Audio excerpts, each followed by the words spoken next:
చూడండి ఫ్రెండ్స్, తిరుమలకి అయితే పోయి వచ్చాము కదా. మరి ఈరోజు అయితే పళ్ళెం అయితే వేసుకుంటున్నాము. చూడండి, పళ్ళెం అయితే వేస్తున్నాము అన్నమాట. అయిపోయింది, పళ్ళెం అయితే వేసేసాము.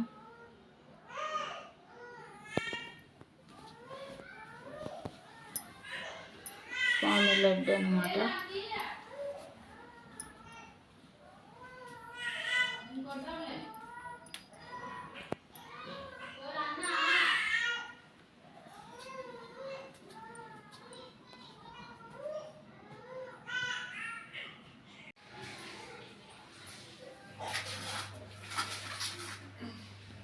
ప్రసాదం అయితే పంచుతున్నాను అన్నమాట. చూడండి, ఇలా అయితే ప్రసాదం అయితే పంచుతున్నాను.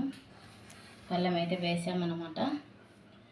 సరే ఫ్రెండ్స్, ఎలా ఉన్నారో లైక్ చేయండి, సరేనా?